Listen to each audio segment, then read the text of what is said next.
We are Chris Lee and Blake Lovell of Southeastern14.com here to preview Southeastern Conference basketball action for Wednesday night, February the 2nd. We will go in order of tip-off. Vanderbilt travels to Kentucky. That is a 7 Eastern tip-off. And Blake, some interesting things here. Kentucky has won all 5 matchups since Jerry Stackhouse has been at Vanderbilt. But here are the margins. 12, that was this year at Memorial Gym at Vanderbilt. Although Kentucky led that by 28 late, Vandy went on a 16-0 run when Kentucky was no longer interested and cut it to 12. So that's 12 with the bullet. But last year, the Cats won by 4 and 3. Those were home and home. And then the year before, 14 and 9. Ken Pomeroy has got this as a 17-point line. We don't know the actual line yet, but I think the exception to this, or the caveat, is Kentucky, I think, is better this year, obviously, than it was the previous 2 years. But the Commodores, while they're not going to go to Lexington and win, there's some evidence there based on history that they keep it closer than the 17 or wherever this settles. Yeah, history would suggest that, I suppose. I'm not sure I am on the side of history right now, because I just think that this is we talk about matchups all the time, and I just don't like the way that Vanderbilt matches up with Kentucky. Because let's remember too, right? Kentucky beat Vanderbilt by 12. What was it, 3 weeks ago? Yeah. But that was a very deceiving scoreline. That was out of hand from the beginning. Yeah. Yes. Kentucky did not score in the final 6 minutes, right? And they were up 28 at that point or something like that. And for Vanderbilt, Scottie Pippen had 32 of their 66. So I think this becomes a bigger question of had things played out in that last 6 minutes, this game probably would have been a 25-plus point type game. And I think this goes back. We kind of talked about this previously, I think, probably when we talked about this game, was that there's just no answer for Oscar Tshiebwe. Most teams don't have an answer for Oscar Tshiebwe, but specifically Vanderbilt, I don't think has an answer for him at all. And what he had 30 points in 35 minutes last time, 11 of 16 from 2, 8 of 10 from the free throw line, had 13 rebounds. He did whatever he wanted to in that previous game. And I think that will be the same here unless he gets in foul trouble, which, to be honest, right? Like, how many times has that really happened this year? Vanderbilt does not, I don't think, unless Pippen takes it to the rack a few times and draws some fouls off him, hard to get him in foul trouble. And plus, Jacob Toppin's healthy. They've got options when he's out of the game, too. Yeah, I just think that this is a bad matchup, in my opinion, for Vanderbilt. And it's, yes, I agree. But, sometimes we do like to play off of the trends and all that. And, it works sometimes it doesn't. I think in this one, it's just a matter of probably seeing where both teams are at this point. And what I've seen is, even though Vanderbilt is, got to win against Georgia, must win, as we said, and they do have Rodney Chapman back. I think that's important to kind of put as well into this game. I don't think he didn't play in the last game, did he? So, I think that's another, if you're trying to find a path for Vanderbilt to at least make this thing interesting, they're clearly a better team when he's on the floor. So that is something that they can perhaps build off of. And we've said it. Defensively, like, they're not a bad defensive team. They just sometimes can't score. And I think, outside of Pippen, and especially, if he's not having a great night, then you really can have your struggles. So maybe they're able to, use some defense to frustrate Kentucky a little bit. But look, if we just go off of what we've seen, Kentucky just went on the road and destroyed a top 10 Kansas team and top 5 at the time. And, as we said, really played very well at Auburn before the injuries and that kind of stuff. So I think Kentucky wins this by double digits. And again, to me, it's more about the matchup, and the matchup is that I see no reason to believe that Vanderbilt's going to be able to slow down Oscar Tshiebwe. They did in the first game. He did everything he wanted to do, and I think he'll be the driving force yet again in this one. I agree with you. However, I think what we try to do is put out all sides of the evidence and say, hey, we think this, but there's also this. And there's one thing, and we see this, right? Because if it's just about matchups and everybody goes out and plays at their level, then I think Kentucky wins this probably 20 or more. However, Kentucky comes off a huge win at Kansas. It goes next to Alabama. And so we see this sometimes when it involves 18, Right. 19, 20-year-olds. You see that game in between. We're talking to you here, Alabama, that a team should win and should win easily. And again, I think Kentucky can have an off night and still win this double digits. But you saw what happened last time these teams played. Kentucky led up at the end, and what should have been a blowout became a 12-point game. And it is what it is. All I'm saying is, does the scheduling order here concern you, because it's a letdown game between one big one in the rearview mirror and another one on the horizon? Sure. I mean, I think that's always a possibility, like we say. But I don't. It's a big game going to Alabama this year, but Alabama's probably in a different spot than, Yeah. you know what I mean? Like but again, like, right, this is all too going to be dependent on, we're recording this on Tuesday morning. So if Alabama goes out and knocks off Auburn on the road, then it's like, okay, that game gets even bigger now. Kentucky and Yeah. Alabama does. So yes, I mean, that is something we always talk about. We said it with Auburn, right? Whenever they came off the big win against Kentucky and then had to go to Missouri. It's just kind of one of those games where, yeah, I think though, but it's in Rupp. And to me, it's Yeah. like, all right, this one's in Lexington. And another thing too, Vanderbilt has done a really good job of what this year, getting to the free throw line, right? Like Yeah. they've actually been pretty good at that. And yet in that previous game, they only got there 10 times. And what do you know? They really struggled to score. Are they going to get those calls at Rupp Arena? I'm not sure about that. So I think, anywhere, it doesn't matter if it's Rupp Arena. When you're on the road, you kind of know you have to understand that maybe you don't get some calls that you're going to get in your home gym. And so I just, again, I see the trends, I see the possibilities, but I've also seen these two teams play 3 weeks ago. I think Kentucky's Yeah. even better than they were 3 weeks ago. Yeah. And Chapman to me is the only part here where I look at and say, all right, Vanderbilt's probably going to play better with him, but also Kentucky is playing 5 times better than they were even at that point. So I just think this is a tough matchup for Yeah. Vanderbilt. I think that's where I settle too. Okay, Arkansas goes to Georgia. The Razorbacks have won, 5, 6 in a row now? I've lost count. Heading to Georgia, which just lost here in Nashville, where we do the show on Saturday. The Razorbacks 10-point favorites, according to Ken Palm. Georgia, let me just go through the last few games. Lost by 8 at Vandy. Won by 6 at home against Alabama last week. There's been mixed results. They played better, but Arkansas has just been so hot. And as we've said so many times, just seems like they've found something here over the last 3 weeks. Yeah, I think Arkansas. I mean, look, I mean, Georgia did beat Alabama at home, and it's like most teams we keep talking about, they play better at home than on the road. And we said, aside from a couple games here in that stretch, Georgia's kind of been in every game they played for many, many games that they played in this year. Not every single one of them, but so I think that's always something. You clearly have a team that's getting better in Georgia, but you have to remember too where you started, right? And it's like when you start so low, even if you get better, it's not like you're jumping up to a Kentucky or an Auburn level. So I mean, I could see this being one of those games where maybe it's a little bit of a grind for Arkansas because it is a Georgia team that's playing better. It's in Athens. Those kind of things. The usual things you would point out with a setup like this between a team that's cruising right now and a team that's just been reeling for most of the season, right? So I think it's sort of those things. Like you can look at it. I mean, Arkansas is the better team. There's absolutely no doubt about that. They're better on both sides of the floor. They're way more efficient. They have much. They have figured out, kind of what works. I think Georgia's starting to figure out some things that work for them. As we said, I mean that you don't beat Alabama unless you do.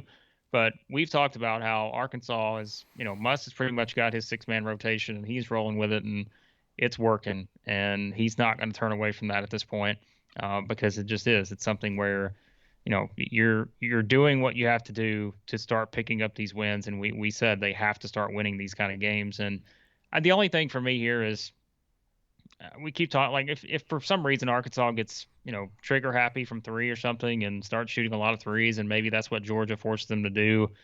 I don't know why we would anticipate Georgia being a great defensive team here because they haven't been all year long. They can score, but Yeah. their defense is just not great. So Well, maybe let me interrupt you there for just a minute. I don't know that that's a bad recipe because Georgia leaves shooters wide open. well, and I was gonna say, but for Arkansas, I was looking at this earlier trying to prepare my notes here. I think Arkansas, we talked about this not long ago, but it's like I think they've only had three games this year where they've hit more than eight threes, I believe it is. And so it's like this is not a team that's necessarily gonna make a lot of shots from outside. So maybe that is something where it's like, hey, let's just let's just make these guys shoot 43s and maybe Yeah. we got a chance here. But I don't see Arkansas, even if that's available. I just don't see it happening because this is also a team as bad as they shoot from three. They understand that they are not a good 3-point shooting team. They don't take a lot of threes. So I think that's something too where I don't anticipate Arkansas doing that. I was trying to find a scenario here because I'm like, Arkansas should win this game. I think it's always tricky, as we always say on the road, to pick a team in conference play, to win by double digits. But I mean, Arkansas to me is just they're just better and they're just playing better and there's no sort of there's nothing that I look at in this game and feel like Georgia has a huge advantage on Arkansas. So I don't know how in that scenario I'm supposed to pick Georgia to win. So I think I'll stay with the safe pick here and pick Arkansas. Well, one other thing, Kario Akendo, who is one of Georgia's best couple of players, easily one of their best three. He, Cook, and Brayley, the other kid whose name I forget. But anyway, Bridges. Yes, that's the one. He took an elbow to the face inadvertently in the Vandy game Saturday, missed the last 15 minutes.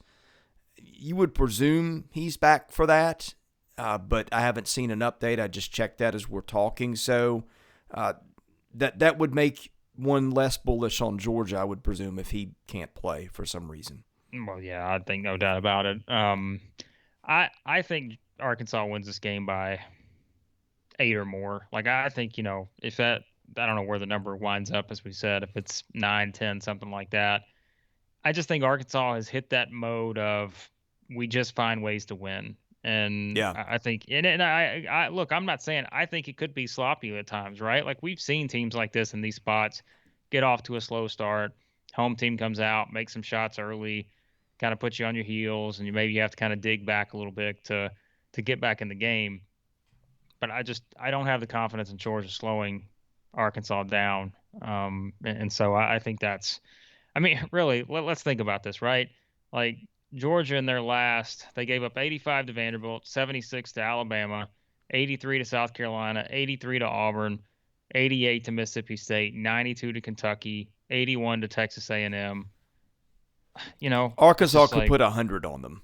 yeah, I mean, that's what I'm saying. Like even for an Arkansas team that's not going to shoot a lot of shots from 3-point line, they could still put up 85 or more on them. So, yeah, I just look. It's we're probably overthinking this. I mean, Arkansas is the pick here, but we try to find ways to swing you one way or the other. But if you've watched these two teams play, there's no reason not to pick Arkansas here.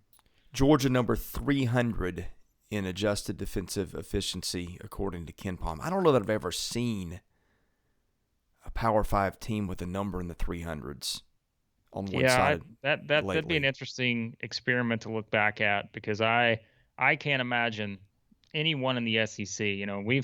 That Vanderbilt team maybe a couple years ago. No, it was wasn't bad, that but they bad. weren't that bad. They were bad, but they weren't that bad. Yeah. So I think that's kind of well, there is a team I think about. I'll have to look back at the numbers, but that LSU team from oh man, what was it that year? Was that 16 or 17? This would have been a Trent Johnson team. I don't know, 16 or 17. Here we go. I found it here. 2000, 16-17 team was 280th in adjusted defensive efficiency. I remember that team just being completely terrible from D, but still, right? Like that's not as bad as 300. So, boy, but that team that team gave up a lot of points. Like that team, Yeah. I'm looking back at the numbers here: 88, 82, 98, 90, 96, 92, 88, 85, 106, 99. Like, ooh, that was It sounds that like a was not a radio great. dial, which is not good for Yeah. defense. Well, that team should not have been that bad either. But Yeah. yeah, Which is why they that's had the a only. coaching change after that season, I Well, believe. Yeah. that's hey, but look, right? Like that was what 2016, 17, 2022. Here they are, number one in that category. Yep. Incredible. Coaching matters. Okay, last one on the schedule. Florida is going to Missouri. That game tips off at 9 Eastern, 8 Central. The Gators, according to Ken Pomeroy, as we do this on a Tuesday morning, would be a 5-point favorite. We've talked about how much better Missouri has been lately. You go backwards. It lost to Auburn by a point, lost to A&M by 3, beat Alabama by 6. Played better. You look at Florida on the road, okay? Lost to Tennessee by 7 recently, lost to Ole Miss by 16. Did beat South Carolina 3 games ago on the road by 7, but that's also when Florida had Colin Castleton, which I presume Florida's not going to have on Wednesday. I'll quickly Google that on my phone while we're talking, but I will hand it off to you for a moment. You know I don't pick many upsets. People get on me for that, but I think I'm going to pick one here. Look, it's Missouri, right? Like it's this team. I keep saying Missouri it. has not quit. No, they haven't, and they've gotten better. And you just look at their outputs at home. It's just that they're just much better than they are on the road, and we keep saying that. And Florida's outputs, and look, when we say this, we understand. There are a lot of teams like this in college basketball, but you just have to look at the matchup in front of you. And this matchup lends itself to sort of that trend of Missouri plays better at home. Florida does not play as well away from home. Even that game they won at South Carolina was just like a grind for them to win that game a couple weeks ago. And look, they're going to be, if they're without their best player, let's point that out again. We are recording this on Tuesday morning. We have no idea if Colin Castleton's going to play on Wednesday night. But if he doesn't, I think it sets up fine for Missouri. And, look, their last 2 games at home, right? Like Auburn, I thought they should have won that game. Like they had the plays to win that game and beat the number 1 team in the country. Texas A&M, they were right there with an opportunity. They beat Alabama a couple weeks ago at home, put up 92 against them. Beat Utah at home, right? Like that's another game you can point out. They have just been a different team at home this year, and I think this lost is to A&M by 3 2 weeks yeah. ago at home. Yeah. And it's like Florida's not the kind of team. Now we know, like, right, Florida's coming off this huge momentum swing against Oklahoma State where they were down and out. So they're going to be a lot more confident than obviously they would have had they have lost that game. And maybe that's enough to kind of put them over the top here. Because remember, too, like I'm going to pick the upset in this one, but it's not like Missouri is a team I know they've had a couple of these offensive outbursts, but the way they have to win for the most part is that they have to sort of, make you grind it out. And I think this is a decent spot for them. I'm sure, trust me, I will no doubt hear about it if it's not the case, but I think that this is a decent enough spot to, if you're going to pick your upset somewhere, which again, I probably do, play a little safe sometimes in terms of our picks, but you can only go off of what you see. And I think this is a decent enough spot for Missouri that I like their chances here. And I think it's just based on, as we've said, it's watching this team play and sort of understanding that they are getting better despite, this is still a team that's lost, 5 of 6, I think 6 of 8, something like that. But when you watch them play, you see that they're at least making progress. And it's been enough to push some of these top tier teams to the limit. And I think this is one where it's like, this sets up decent enough to where maybe they're able to pull this one off. So okay, I'm looking at Missouri's last 3 weeks in Ken Pom. Beat Alabama, go from 161 to 149 in Ken Pom. Then follow up with just a disaster where it loses 87-43 to Arkansas, drops all the way down to 171. And that's when it seemed like it took root, okay? Beat Ole Miss at home by 25 points. They're 172 going into that game. That jumped them all the way up to 141. then 135 and 133 entering their next two games, and now 138. That's a pretty good jump when you're jumping 30-something spots in KenPom in mid-January to late January. Yeah, and I think that's just, again, it's sort of the trajectory of where they are. And look, for them to win, they can't turn the ball over, 15 plus times or anything like that. Florida's done a pretty good job of that. You kind of know what you're going to get from Florida defensively. That has been something they've been efficient at in terms of being able to force teams to make mistakes, and not just make mistakes at, big moments. Oklahoma State wound up turning the ball over quite a bit in that game, and that was something that helped them. I mean, even if you look at the game like against Tennessee still had their struggles offensively, even though they beat Florida. Still wasn't easy. And remember too, this is a Florida team that went to Ole Miss a week and a half ago, and just completely was a non-factor offensively, Yeah. right? I mean, they couldn't score the ball. And I think it's also whether it went like 4 of 30 from three or something. It was just it was not good. But I think that's where you can at least, again, if you compare where the two teams are at and you kind of look at some of the trends with both of them, I think this is one you take a chance on and, say, hey, if I'm gonna look for an upset somewhere, it's a big game for Florida because, as we said, they can't really afford to drop these kind of games at this point. But I think Missouri, it sets up well enough to pick them to win this one. Yeah, I'm with you on that. Okay, parting thoughts, and of course, tell folks in Tennessee about our partnership. Yep, Action 24/7 in the description in the video below. You can click on that link down there, use the code South14, and they will match your first deposit up to $800. So if you want to bet on any of these games, just click on that link below. South14 is the code. All right, he's Blake Lovell. I'm Chris Lee. We've got a bunch more videos coming, so be sure to subscribe if you're watching and you haven't, and we'll see you with more stuff coming up really soon.